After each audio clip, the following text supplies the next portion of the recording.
Olá, pessoal. Gente, vamos conversar mais um pouquinho hoje com a doutora Ionara. Tudo bem, doutora Ionara? Tudo bem. Certo. Doutora, vamos falar então sobre essa síndrome do pânico. O que é exatamente isso? O que é a síndrome do pânico? Como é que a gente sabe que as pessoas ou como é que a pessoa descobre que esse é o problema dela? Como é que funciona? Então, a síndrome do pânico, ela está dentro dos transtornos de ansiedade, né.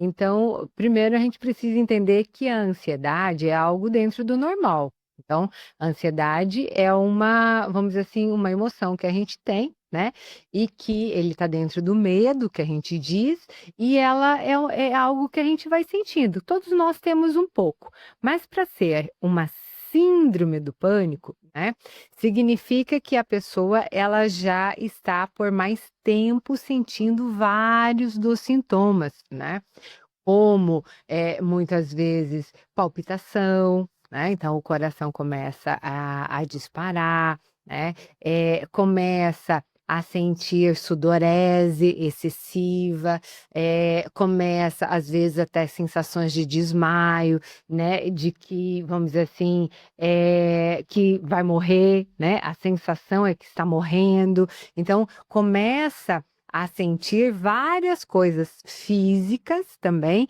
e que vai, piorando cada vez mais, né. E a gente precisa entender que existe também uma diferença bem grande entre uma crise do pânico e a síndrome do pânico, tá. Porque a crise, né, a crise ela vai demorar uns 15 minutos, 15, 20 minutos, e que são todos esses sintomas físicos, às vezes vai dar dor de barriga também, né, mas vai passar, tá. E a síndrome, ela vai estar ocorrendo com mais frequência e você começa a sentir medo de ter de novo aquela sensação. Que nem na crise do pânico, ela pode, vamos colocar assim, ela pode ter, né, dentro de uma fobia, vamos dizer assim, de uma ansiedade, eu tenho fobia de altura, e eu vou subir num lugar, né, e aí eu tenho uma crise ali na hora que eu estou num lugar alto, ou mesmo vou falar em público e eu tenho fobia social. Então, eu vou ter uma crise no momento de falar em público. Só que o meu medo não é que eu vou morrer, né?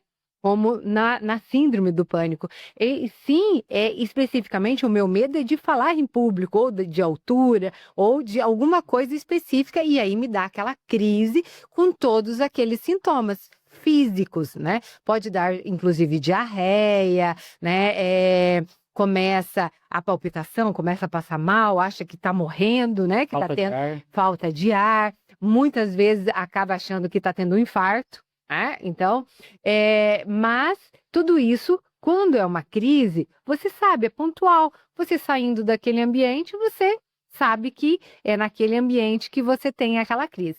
Na síndrome do pânico, não, tá? Você começa a ter em várias ocasiões, você acaba tendo, né? Durante um mês, você vai ter em vários momentos e você começa a ficar ansioso, né? A ter, só de pensar que você pode ter em qualquer momento, e aí você tem aquela sensação de que você vai morrer.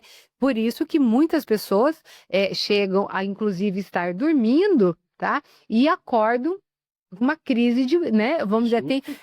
e uma crise de pânico e achando que o coração disparando, começa ali e acha que está tendo infarto e vai para o hospital, né, e vai tudo e faz os exames, não deu nada, né, não tem nada, foi uma, né, uma crise que acabou tendo, mas a pessoa, ela tem essa sensação de que está morrendo, né, naquele momento é algo terrível. E isso tudo vai trazendo consequências, porque a pessoa começa a sentir muitas vezes até medo do medo que a gente diz, assim, sabe. Então, assim, sente medo de ter novamente, e aí começa a ficar incapacitante. Muitas vezes começa a fugir das situações que, né, aonde normalmente tem, ou mesmo, em todos os lugares, precisa se sentir segura, em ambientes aonde vai ter alguém para ajudar se ela tiver uma crise, e aí começa a sentir medo e começa a se sair do trabalho muitas vezes, não consegue ir trabalhar,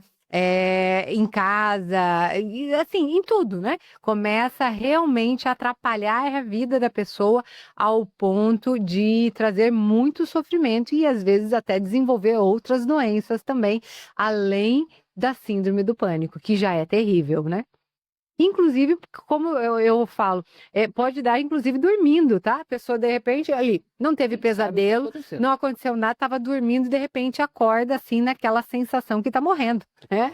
E aí é algo que perde totalmente o controle e é incapacitante, tá? Muito incapacitante, ao ponto de muitas pessoas, inclusive, sair do emprego, não sair de casa, tem medo que aconteça tudo, mas o medo principal, quando está associado também, quando começa a piorar o quadro, ele começa a associar de que precisa estar perto de alguém que possa ajudar, né? E aí, se não estiver, então não faz mais nada, não vai mais nos lugares, não faz, porque começa a ter medo de ter em todos os ambientes, né? Então, e aí eu não saio de casa, eu só fico em casa. Se tiver algum familiar junto, eu não consigo ficar sozinha, né? E aí eu começo a ter muitos outros medos, porque eu tenho medo de que realmente eu possa morrer, né? E aí vai fazer os exames, não tem nada, né? Absolutamente nada, não tem nada, né? Fisicamente? Fisicamente, nada. Então, assim, não tem problema no coração, porque a pessoa acha que está morrendo, né? Que está tendo um infarto. Vai lá, não é um infarto, não é nada disso, mas os sintomas, eles são, vamos dizer assim, muito intensos. E aí a pessoa cada vez vai piorando mais, porque vai ter medo de ter o tempo todo, porque tem o tempo todo. Às vezes, num dia tem várias crises, tá? Então, assim, durante um mês, que a gente pode considerar como uma síndrome, né? Do pânico, durante um mês você ter com várias frequência e esse medo constante de você morrer. Assim, a síndrome do pânico, ela dá, vamos colocar, de 20 pessoas, em torno de 20 pessoas, ela vai ter uma que vai ter, tá? Uhum. As crises de pânico, de 5, uma vai ter, tá? É Então, bastante. crise, porque às vezes é pontual, é alguma coisa que aconteceu e ela tem aquela crise e talvez nunca mais tenha, Uma vez na vida. tá? Então, assim, então é mais. Então, a síndrome do pânico é um pouco mais difícil, mas ela traz um sofrimento muito grande. Se dá mais em mulheres do que em homens, tá? Muito mais em mulheres, e também ele vai normalmente entre 20 a 30 anos que vai começar a desenvolver. Mas a gente vai já avaliando que são pessoas que na adolescência ou mesmo na infância já eram ansiosas, já tinham uma ansiedade generalizada, que a gente diz, tá? Já tinha vários sintomas e que já estava apresentando isso. E aí Foi depois evoluindo. foi evoluindo e vai para uma síndrome do pânico, tá? Então, assim, e o tratamento né, terapia, porque precisa aprender a lidar com os sintomas, né, com a questão da sua ansiedade, então tem que gerenciar essa ansiedade, porque tem que diminuir essa ansiedade para que né, não fique incapacitante dessa forma e não seja uma síndrome, né, uma crise do pânico, para que consiga controlar. Então, a terapia ela é fundamental. E o uso de medicação também. Aí o psiquiatra é muito importante, tá? Para daí identificar também e principalmente para medicar. Normalmente é antidepressivo que dá específico, que é mais específico para a questão da ansiedade, para as crises de pânico. Então, mas é antidepressivo, tem tratamento, então, tá? A pessoa consegue sim melhorar muito a vida dela, tudo. Só que muitas pessoas não buscam ajuda, tá? Então, assim, pretendem, às vezes, se tratar sozinhos, né? Achar que vão ter o controle e muitas vezes vão se isolando cada vez mais e não buscando ajuda. Aí eles acham melhor sair do emprego, né? Ficar trabalhando em casa, em ambientes seguros, só que vai limitando totalmente a vida, porque não sai de casa, né? Então, eu já vi pessoas assim que não saem de casa para nada, né?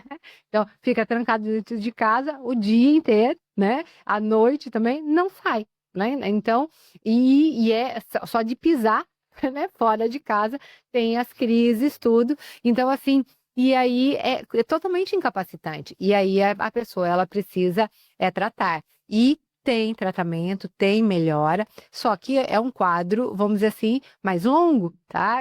Porque melhora, às vezes consegue ficar sem totalmente, mas é uma pessoa que tem uma predisposição a maior a ter essas crises novamente. Então, toda vez que não estiver bem emocionalmente, ela pode voltar a ter as crises, tudo. Então, mas consegue controlar bem, consegue ficar sem crise, sem nada, mas a questão emocional é que interfere muito, né? E tem que ter mudança de estilo de vida.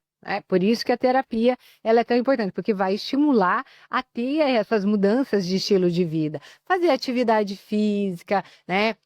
Fazer coisas que vão relaxar mais, aprender a ter mais respiração, né? Melhor, não aquelas respirações curtas. Então, assim, fazer coisas que vai trazer mais, vamos dizer assim, diminuir o nível de estresse, dormir bem. Então, a gente precisa cuidar do sono. Então, são muitas coisas que daí na terapia nós vamos trabalhando para que a pessoa ela possa ter uma qualidade de vida melhor e vai administrando essa ansiedade ao ponto de ela se conhecer e conseguir administrar de uma forma adequada a sua vida. Inclusive, todos os transtornos ansiosos, a terapia, ela consegue muito bem trabalhar ao ponto de diminuir, de controlar e de não ter, tá? Então, de você fazer o enfrentamento, que a gente diz, daquilo que tem medo, porque nós precisamos enfrentar o nosso medo, mas você precisa ter a estrutura emocional para conseguir enfrentar, senão você não consegue, né? Entendi. Então, e aí a terapia ela vai fazendo esse enfrentamento ao ponto de conseguir. Eu trabalho, inclusive, com o EMDR, né? Que é o reprocessamento cerebral que a gente diz, e isso para fobia também ajuda bastante, porque nós trabalhamos especificamente o foco, né? O porquê que acontece, e aí a gente vai fazendo o reprocessamento de todas as memórias que têm ligação com aquele trauma. Tá? E aí vai reprogramar todo, né? Todos esses medos ao ponto de conseguir chegar naquela situação e não ter o medo mais e não sentir mais nada. Vai Então, encontrar aquele problema e na verdade vai excluir ele, né, mais ou menos isso. isso mesmo, vai, né? Diferenciador, gente. É bem isso, tá? Exatamente dessa forma que faz. O MDR, ele é maravilhoso. Ele foi usado pela primeira vez com soldados pós-guerra, né? E com tiquitinho estresse pós-traumático, né? Que são essas crises fóbicas ali, né? Intensas e que eram incapacitantes. E foi exatamente com isso e teve uma melhora bem significativa, né? Nesses quadros. E aí as pessoas voltaram a ter uma vida normal. Então, realmente ele ajuda bastante. Principalmente porque normalmente não fica só no medo, né? Numa fobia, vai ampliando ali, a pessoa ela vai deixando de fazer uma coisa, outra, daí o medo vai aumentando, vai criando outros, né? Então, assim, a intensidade ela também vai piorando. Então, assim, precisa, para você ter uma fobia de algo, né, significa que tem algo que está errado. Então, já precisa tratar. É como qualquer doença. Nós precisamos tratar a doença rápido, né? Antes que ela piore, né? E aí vá para uma síndrome do pânico, e aí o tratamento é muito mais longo, é muito mais sofrido, né? E tem muito mais prejuízo para a vida da pessoa. Então, a gente precisa tratar logo, né?